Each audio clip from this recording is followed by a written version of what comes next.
Hey, this is Charity Fitzgerald here with Cantrell Real Estate. And I wanted to tell you how the reality of real estate is here in Southwest Missouri. So, been doing real estate for 25 years, so I'm gonna have plenty of stories coming to you for the next, who knows how long this goes on, but lots to tell you about. So right now, my most recent story just happened a few weeks ago. Smaller town over here in Southwest Missouri, I have a seller who, number one, when I met with him as a trip in the first place, I kind of had the flu. He demanded to meet with me, and I walk in his front door, and he's like, "Dude, I know you." I'm like, "Do you like know me?" And he's like, "Yeah, I used to have a crush on you in high school." I go, "But we didn't go to the same high school, so I don't really know he had a crush on me because I don't really know you." He seems to know me from somewhere. No clue where. He went to this school, I went to this school, no clue how those paths crossed. So anyway, I become his agent, get his house under contract. Home inspection time. So home inspector gets there, buyer's there too. My seller is in the crawl space, pulling down insulation that was put there when he bought the house, and he's power washing the crawl space. What do you not do when your home is being inspected? Number one, don't be there. Number two, don't get in your crawl space and start power washing everything. That just puts red flags to everybody. And he's a nice guy trying to do the right thing, but you're freaking out the buyer, freaking out the home inspector, freaking out the other agent because you're power washing your crawl space.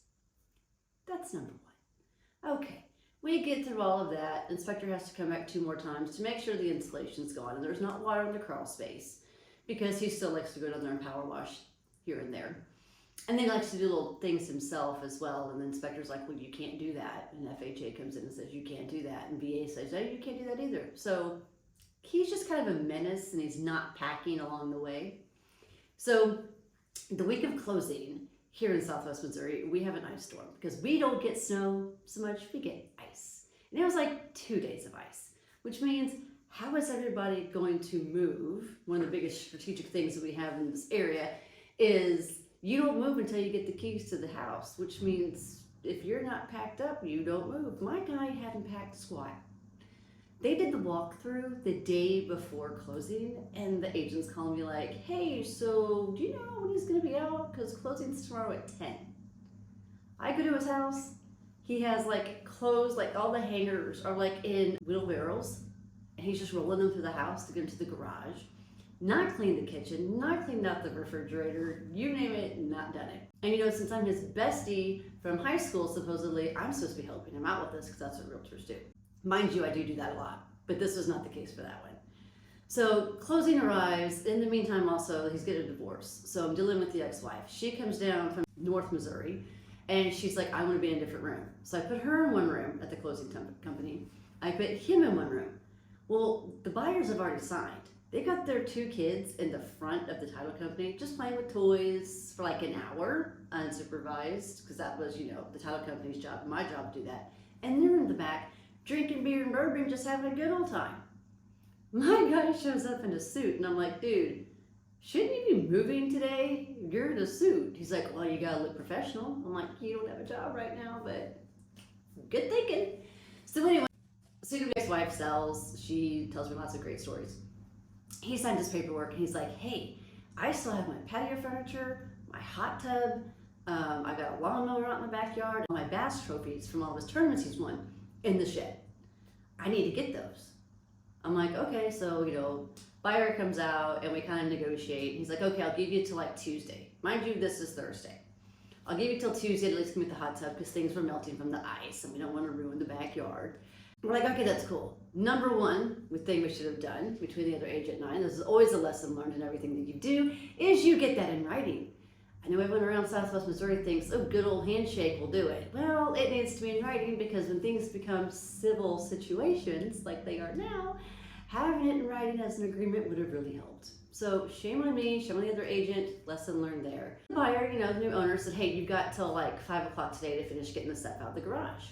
Cool. No, 11 o'clock that night, he still does not have all of the things out of the garage. And his family's trying to not only move in yet, but they're staying there. And then the next day, he just shows up, knocks on the front door, says he still wants to get his stuff out. I have no clue how much stuff's in there. Saturday rolls around, I'm down south showing property. I get a call from the owner's wife going, this dude is opening up our garage door with the garage code, getting more stuff out of the house, and just barging in whenever he wants. We've owned this house for 24 hours. What do? We need you here now.